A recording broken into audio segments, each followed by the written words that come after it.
Are you craving shepherd's pie but don't have time for the traditional version? Well, I'm going to show you my 30-minute version that has the same great flavor in a fraction of the time.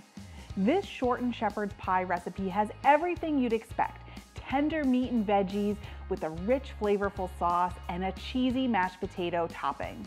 I'm Christina from It Is a Keeper, and I share tried and true recipes that anyone can make. This 30-minute shepherd's pie is one of my favorite tried and true recipes, and with a few swaps, I can make it even quicker without sacrificing any flavors. So let me show you how to make it.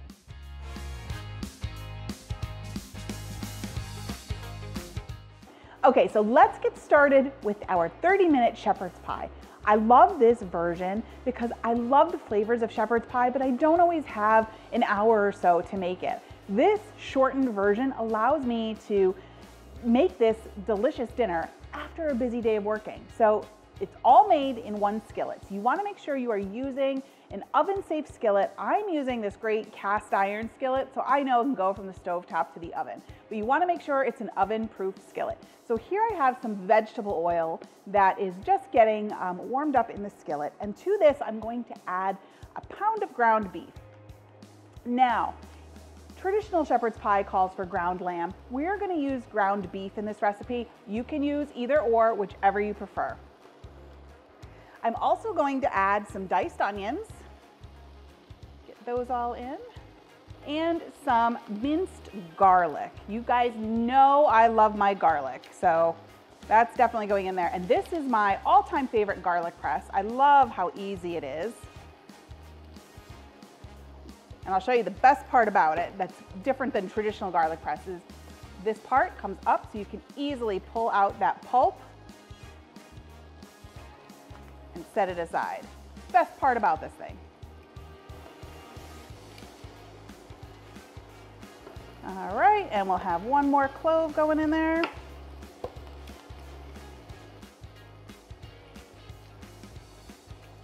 There we go. I'm just gonna get this broken up a little bit, and then we're gonna add a couple more ingredients here at this stage. Okay, so to our onions and beef, we're going to add some seasoning. And I like to do this at this point so that the seasonings have time to bloom. So we're gonna start with a little bit of my house seasoning blend, and you can find that recipe on my channel here. It's my go-to seasoning blend. I'm also going to add some thyme and some dried rosemary. Oh, the smell, oh my gosh, as soon as those herbs hit the pan, oh, amazing. So I'm just breaking up the beef, and we're gonna cook it until it's cooked through. Okay, so now I'm bringing in my trusty meat masher. Guys, I love this tool.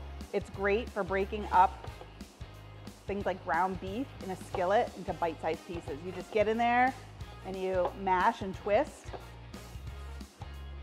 and it breaks the meat up perfectly. I'll put a link to this product in the show notes. I love it. Okay, so our ground beef is just about done. I'm not seeing much pink in here at all, maybe just a little bit, but that's okay because it's gonna continue to cook. Okay, so I used a really lean mix of beef, and I really don't see much fat in here at all, but this is the point where you would want to drain off any excess fat. So if you used a fattier mix of beef, I think I used a 90-10 version, but if you use a fattier mix, you might want to drain off that excess fat at this point.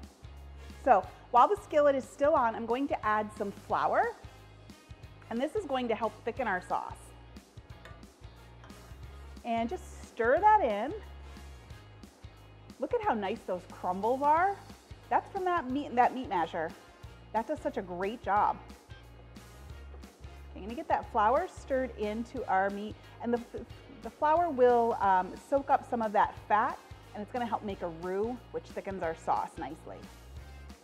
That only just needs about a minute or so. We just wanna cook off that raw flavor.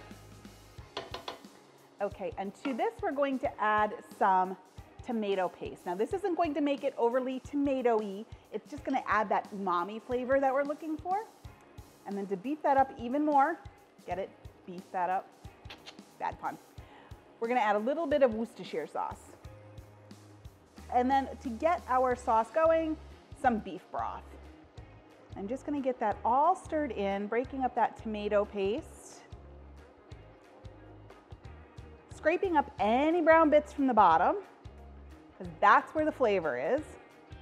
And we're gonna let this simmer for a few minutes until it gets nice and bubbly. Okay, so our sauce is thickening up just a bit. I'm just gonna stir it, just scraping up the bottom of the pan. And I'm actually going to take it off the heat right now. Okay, now to our meat and onion mixture, we're going to add some frozen peas and carrots. These are right from the freezer. This is one of our quick cooking hacks. Now stir that in, don't worry about them. I didn't thaw them or anything. They're still frozen. We'll get that mixed right in. Next up, I have some prepared mashed potatoes. So for this recipe, you can make your own mashed potatoes from scratch. You can use instant mashed potatoes, perfectly fine. That's what these are, instant mashed potatoes. Do whatever you prefer. This is a great way to use up leftovers from the holidays. So if you have leftover mashed potatoes, great way to use them up. To our mashed potatoes, I'm going to add some shredded cheddar cheese. Again, you can shred it yourself or use the pre-shredded stuff. It's entirely up to you. Just get it stirred in there. Okay, I'm just gonna spread that meat mixture out in an even layer.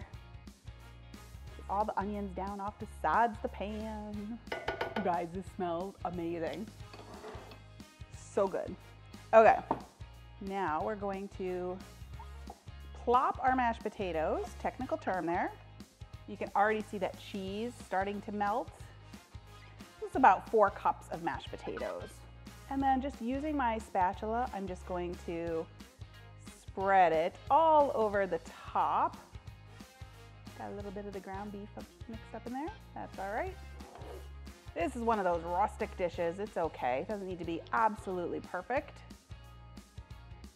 Now, I know this isn't traditional shepherd's pie, so all you Irishmen out there, don't be knocking me. I know it's not traditional. I'll link to a real traditional recipe if you want that, but this is a great hack.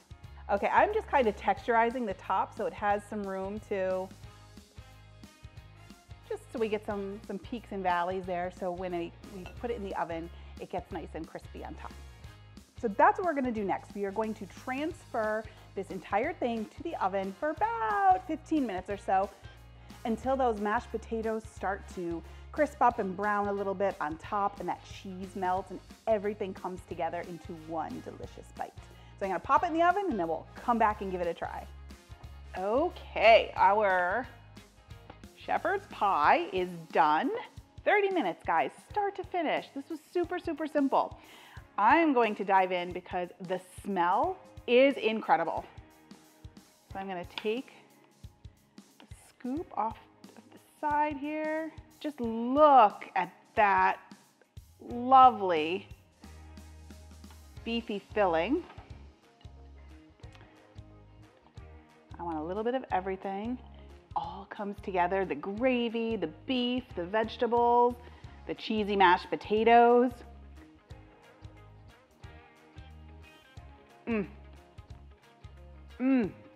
Oh, delicious. There is nothing more comforting than this type of casserole where everything is done in one skillet. I'm just gonna keep on eating this. It's so good. This 30-minute shepherd's pie is definitely a keeper.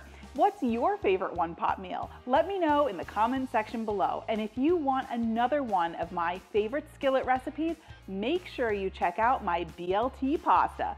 I won contests with this recipe.